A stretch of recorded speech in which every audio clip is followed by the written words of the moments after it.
تیسری چیز اور چوتھی چیز، یہ دونوں چیزیں تمہارے لیے، آج کے موجودہ نوجوانوں کے لیے، اور اس میں آپ کو اچھی باتیں ملیں گی۔ تیسری چیز پر غور کیجئے، پہلی چیز شرک مت کرنا، دوسری چیز ماں باپ کو مت ستانا، اور تیسری چیز وَلَا تَتْرُكَنَّ الصَّلَاةَ مَكْتُوبَةً مُتَعَمِّدًا فَإِنَّ مَنْ تَرَكَ الصَّلَاةَ مَكْتُوبَةً مُتَعَمِّدًا فَقَدْ بَرِئَتْ مِنْهُ ذِمَّةُ اللَّهِ۔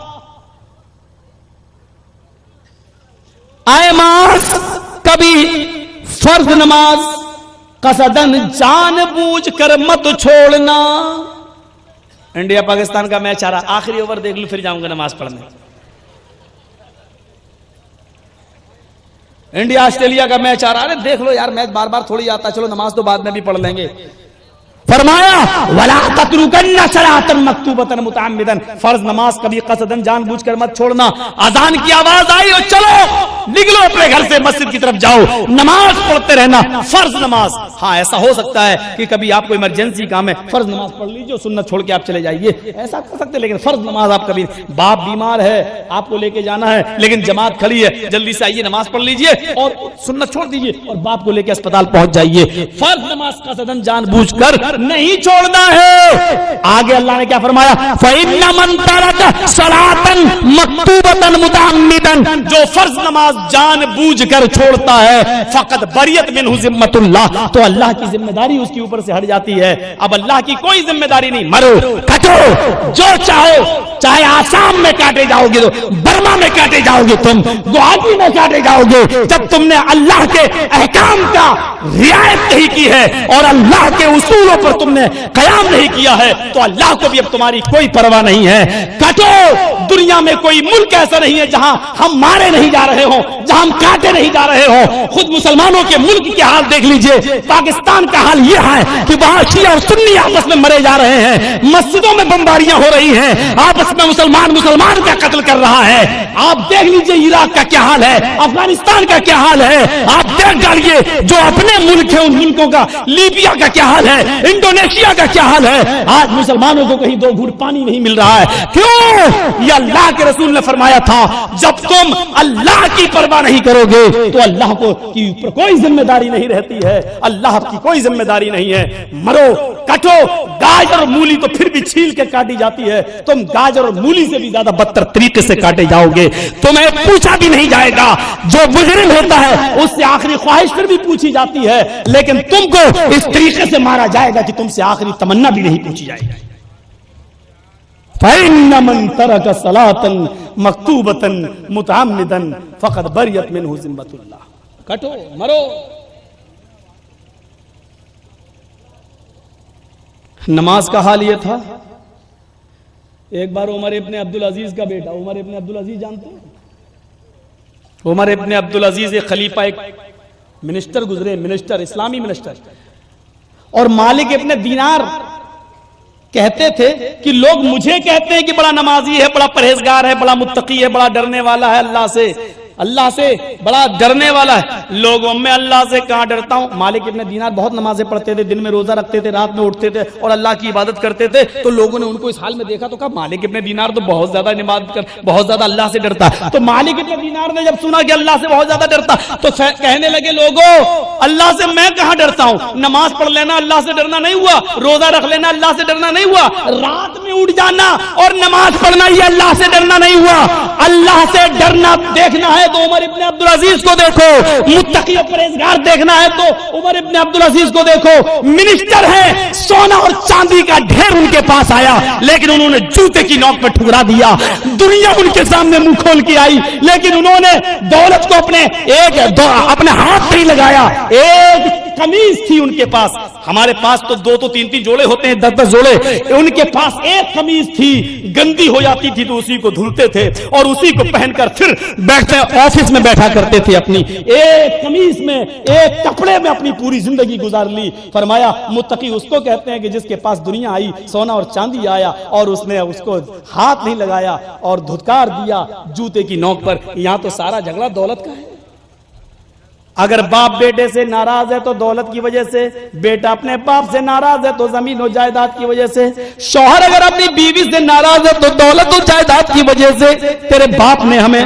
جہیز نہیں دیا، موٹر سائیکل نہیں دی ہے، اور بیوی اپنے پتی سے اگر جلتی ہے تو اسی لیے کہ تم نے یہ گھر میرے نام نہیں کیا، اپنے بھائیوں کو دے رہے ہو، بہنوں کو دے رہے ہو، میرا بھی تو حق ہے، مجھے کیوں نہیں دے رہے ہو؟ اور آج ایک دوسرے کا جو مرڈر اور جو قتل ہو رہا ہے، یہ ساری کی ساری چیزیں اسی دولت کے راز میں مضمر ہیں۔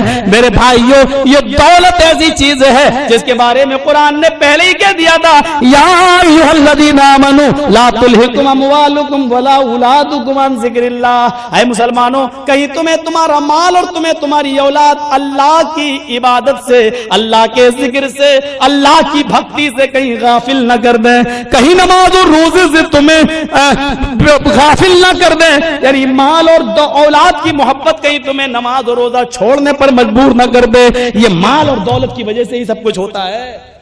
بیٹھا ہے نوجوان، ارے بھائی اذان ہو رہی، تم جاؤ نماز پڑھنا ہے۔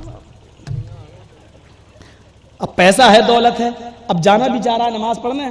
ہاں ایک فون آ گیا، ہیلو بھائی میں نے 4 ٹرک مال بھیجا ہے، 1 ٹرک میں نمبر 2 کا مال ہے، پولیس پیچھا کر رہی ہے، جاؤ ذرا جلدی جاؤ۔ اب نماز پڑھنے جاؤں کہ ٹرک رکھ دیا، فون چھوڑ دی، نماز بھاگ رہا ہے، اپنا مال چھڑانا چاہ رہا ہے، معاملات یہاں تک بڑھ جاتے ہیں۔ میرے بھائیوں، فرمایا جب غریبی میں تو نماز نہیں پڑھ سکا تو اب امیر بن جائے گا، جب تیرے پاس وقت ہی نہیں ہوگا اب تو عبادت کرے گا۔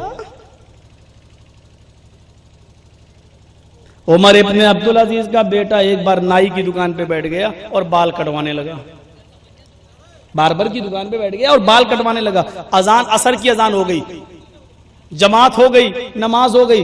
جب وہ مدرسے پہنچا تو کیا دیکھتا ہے؟ نماز ہو گئی۔ تو بعد میں اس نے وضو بنا کے نماز پڑھ لی، لیکن اس کے ٹیچر نے، استاد نے عمر ابن عبدالعزیز منسٹر سے شکایت کر دی، تمہارے بیٹے نے آج عصر کی نماز چھوڑ دی، اور عصر کی نماز کے ٹائم پر اس نے بال بنوائے اپنے۔ عمر ابن عبدالعزیز نے کہا میرے گھر ہوتا تو میں اس کو مارتا، مدرسہ دور ہے۔ اپنے غلام سے، اپنے خادم سے ایک ڈنڈا دے کر بھیجا اپنے خادم کو، اتنا موٹا ڈنڈا دیا، جاؤ اور استاد کو دے دینا، ٹیچر کو دے دینا، اور کہنا اتنا مارو میرے لڑکے کو اس ڈنڈے سے کہ جب تک یہ ڈنڈا ٹوٹ کر 3 ٹکڑے نہ ہو جائے تب تک چھوڑنا نہیں۔ آپ مارو گے اپنے بیٹے کو نماز نہ پڑھے تو؟ بیٹا کہے گا چپ، مجھے کیوں مار رہا ہے، تو خود نماز نہیں پڑھ۔ باپ خود نماز نہیں پڑھتا تو بیٹے کو کیا مارے گا؟ فرمایا اللہ کے نبی نے جب بیٹا 7 سال کا ہو تو نماز کا حکم دو، 10 سال کا ہو اور نماز نہ پڑھے تو مار مار کے مسجد میں لے جاؤ۔ بیٹا 10 سال کا نماز نہ پڑھے تو باپ مارے، باپ 40 سال کا نماز نہ پڑھے تو کون مارے؟ دادا، وہ تو مر گیا، قبر میں سو رہا ہے، اس کو کون مارے؟ میرے بھائیو ذرا تصور تو کرو، ہم کہاں ہیں؟ فقط بریت من ذمت اللہ، جب تم نے اللہ کی ذمہ داری نہیں نبھائی تو اللہ کو تمہاری کوئی ذمہ داری نہیں۔ ان اللہ لا یغیر ما بقوم حتی یغیروا ما بانفسہم، خدا نے آج تک اس قوم کی حالت نہیں بدلی، نہ ہو جس کو خود خیال آپ اپنی حالت کے بدلنے کا۔ جب تک تم خود نہیں بدلو گے تو اللہ بھی نہیں بدلے گا۔ ایک چور چوری کرتا، اللہ اس کو چوری کے لیے چھوڑ دیتا ہے۔ ایک آدمی بلاత్కాر کرتا، اللہ اس کو بلاత్కాری کے لیے آزاد کر دیتا ہے۔ جب قوم کے اندر سے آتما نکل جاتی ہے تو اللہ اس کو ایسے ہی چھوڑ دیتا ہے۔ جب وہ قوم بدلنا چاہتی ہے تو پھر اللہ بدلتا ہے۔ چور چوری چھوڑنے کا ارادہ کرتا ہے اور کوشش کرتا ہے چھوڑنے کی تو اللہ بھی اس کی مدد کرتا ہے۔ جب تک ہم چھوڑنے کا ارادہ نہیں کریں گے اور نماز پڑھنے کا ارادہ نہیں کریں گے تو اللہ ہم کو کیوں بدلنے لگا؟ میرے بھائیو، اللہ دولت سب کو دیتا ہے، کسی کو حلال کمائی دیتا ہے تو چوروں کا بھی پیٹ بھرتا ہے، وہ چوروں کو چوری کرا کے بھی دیتا ہے، لیکن ایک کمائی کو حلال قرار دیتا ہے اور دوسری کو حرام قرار دیتا ہے۔ فرماتا ہے کہ اس نے جو کمایا وہ حلال ہے، اس نے جو کمایا ہے وہ حرام ہے۔ اب وہ حرام مال سے اب کپڑا خرید کر نماز پڑھنے آتا ہے، فرمایا کہ وہ سجدہ کرتے کرتے مر ہی کیوں نہ جائے، اس کی نماز قبول نہیں، اس کا روزہ قبول نہیں، اس کا حج قبول نہیں، اس کی زکات سویکار نہیں اللہ رب العالمین کی۔ ایک آدمی نے مجھ سے پوچھا کہ مولوی صاحب بینک میں ہم پیسہ جمع کرتے ہیں، وہاں سے سود ملتا ہے، اس سود کے سے ہم زکات دیں، یعنی غریب اور مسکینوں کو ہم پیسہ دیں، زکات دیں تو کیا ہمیں ثواب ملے گا؟ میں نے اس سے پوچھا تیرا سوال تو ایسا ہے جیسے یہ کہو کہ مولوی صاحب میں اپنے کپڑے کو اپنے پیشاب سے دھوؤں تو پاک ہو جائے گا؟ اب یہ کوئی سوال ہے؟ جیسے کپڑے کو پیشاب سے دھوئیں گے تو وہ اور اپوتر ہوگا اور ناپاک ہوگا، ایسے ہی کوئی آدمی بینکوں میں بڑھنے والے سود اور بیاج سے زکات نکالے گا تو اور گناہگار ہوگا، وہ اور بڑا پاپی ہوگا۔ یہ مسئلے پوچھے جاتے ہیں، اتنی بھی عقل نہیں ہے۔ قاضی شرح وہ کہاں چلا گیا انصاف، وہ نیائے، وہ انصاف؟ قاضی شرح حضرت علی نے ان کو قاضی بنایا تھا، ان کے بیٹے نے، قاضی شرح کے بیٹے نے ایک یہودی لڑکے کو تھپڑ مار دیا۔ اس یہودی بچے کو برا لگا، رویا بیچارہ، لیکن وہ ڈر کے مارے قاضی شرح کے پاس نہیں آیا عدالت میں۔ وہ سوچنے لگا باپ قاضی ہے، ہمارا فیصلہ کرے گا ہی نہیں، ڈگری اپنے بیٹے کو دے دے گا۔ ہوتا ہے ایسا۔ بیٹا خود کہنے لگا ابو جان ایسی ایسی بات ہو گئی تھی، میں نے تھپڑ مار دیا۔ اب یہ بتائیے قانونی کتاب دیکھ لو آپ، اگر میں مقدمہ جیت رہا ہوں تو میں مقدمہ دائر کروں، اور اگر میں مقدمہ ہاروں تو چھوڑ دوں گا، نہیں دائر کروں گا۔ اور وہ تو آئے گا نہیں، ڈر کے مارے، کیونکہ آپ ہمارے باپ ہیں نا۔ باپ نے کہا بیٹے ٹھیک ہے میں کل بتاؤں گا۔ رات میں اٹھتے ہیں اور نماز پڑھتے ہیں اور دعا کرتے ہیں کہ اللہ میں زندگی میں پہلی مرتبہ جھوٹ بولنے جا رہا ہوں، کل میں اپنے بیٹے سے جھوٹ بولوں گا اور یہ کہوں گا کہ بیٹے تم جیت رہے ہو، مقدمہ دائر کر دو، کیونکہ جب تک مقدمہ دائر نہیں ہوگا اس یہودی بچے کو انصاف نہیں ملے گا۔ اے اللہ تو اچھی طرح جانتا ہے کہ میں جھوٹا نہیں ہوں، لیکن اس یہودی بچے کو نیائے کے لیے، انصاف کے لیے کل میں جھوٹ بولوں گا۔ صبح ہوئی، نماز پڑھ کے آئے، باپ نے کہا بیٹے تم تو مقدمہ جیت رہے ہو، تم مقدمہ دائر کر دو، ہم تمہارے حق میں فیصلہ کر دیں گے، اور یہودی ذلیل اور رسوا ہو جائے گا، انسلٹ ہوگی اس کی۔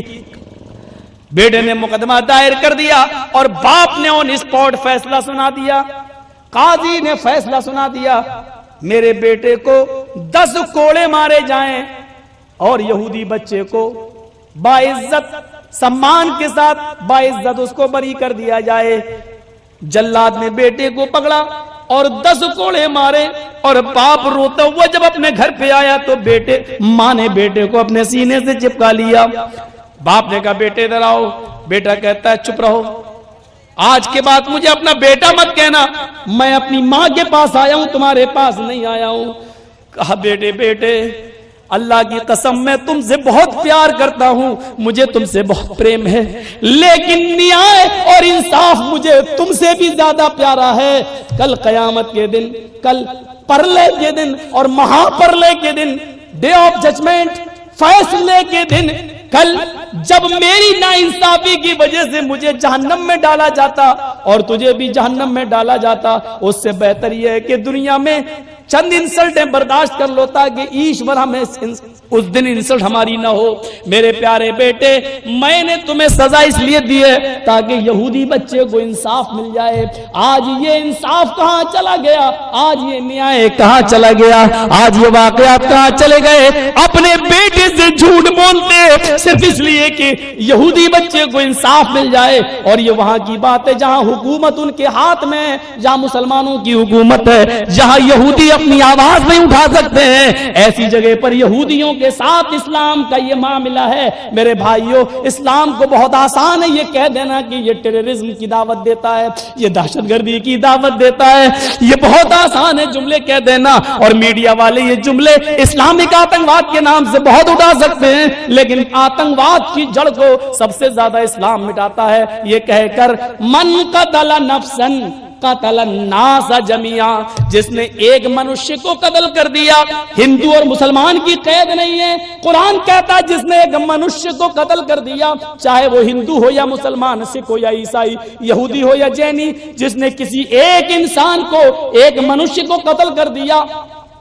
قرآن کہتا ہے، اللہ فرماتا ہے وہ ایک منشیہ کو قتل نہیں کر رہا ہے، قتل الناس جميعا، اس نے پوری دنیا کی مانوتا کو قتل کر دیا، پورے وشو کی انسانیت کو مار ڈالا۔ وہ ایک انسان کا قاتل نہیں ہے، پوری دنیا کا قاتل ہے۔ اگر ایک منشیہ کسی ایک کو گالی دیتا، تیری ماں تیری بہن یہ گالی دیتا ہے، تو ایک کو گالی نہیں دیتا ہے، وسطتا حقیقت میں وہ ساری دنیا کے لوگوں کی ماں کو گالی دیتا ہے۔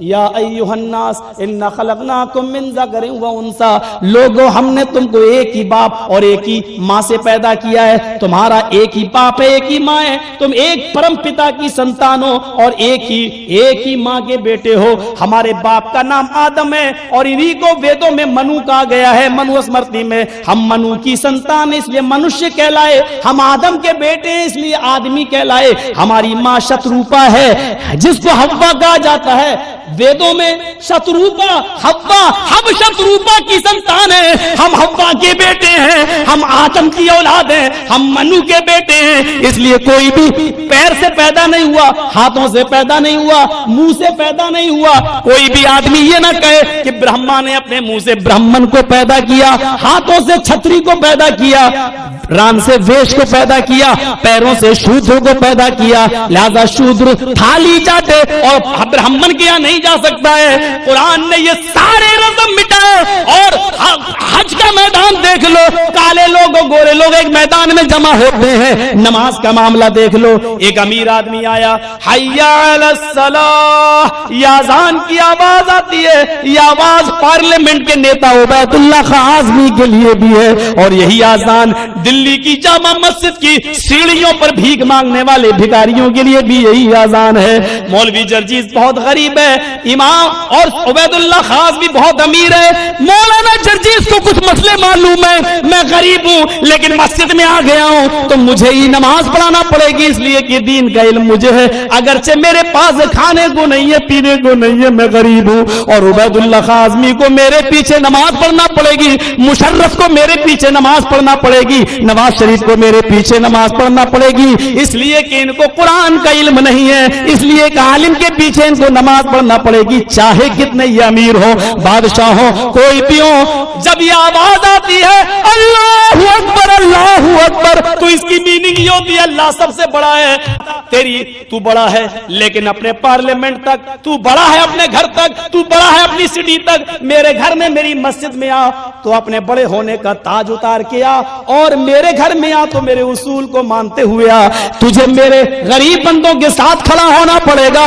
تجھے پیروں سے پیر ملانا پڑے گا، کاندھے سے کاندھا ملانا پڑے گا، ایک ساتھ نماز پڑھنا پڑے گی۔ ایک غریب امیر سے کس پاس کھڑا ہے، غریب امیر کے پاس، جس کے پاس باہر بیٹھنا بھی گوارا نہیں کرتا، ہوٹل میں چائے پینا بھی جس کے ساتھ گوارا نہیں کرتا، یہ سوچتا ہے کہ یہ میرے معیار کا آدمی نہیں ہے، یہ میری کسوٹی کا آدمی نہیں ہے، اس کو ہم اپنے پاس کیوں بٹھائیں۔ نماز پڑھتا ہے تو کاندھے سے کاندھا ملا ہوا ہے، پیر سے پیر ملا ہوا ہے، ایک ہی صف میں کھڑے ہو گئے محمود و ایاز، نہ کوئی بندہ رہا نہ کوئی بندہ نواز۔ آج اللہ کے گھر میں تم سب برابر کی حیثیت سے آئے، کوئی بڑا نہیں ہے کوئی چھوٹا نہیں ہے۔ میں عمرہ کرنے کے لیے گیا سعودی عرب کے اندر، مجھے خبر ملی کہ سعودیہ کا بادشاہ آ رہا ہے، جماعت کھڑی ہو چکی تھی، اللہ کی قسم سعودیہ کے بادشاہ کو سب سے پیچھے جماعت ملی، سب سے پیچھے جگہ ملی، سعودیہ کے بادشاہ کے لیے آگے جگہ نہیں دی گئی، آپ بعد میں آئے ہیں، آپ کو جہاں جگہ ملی آپ وہیں نماز پڑھیے،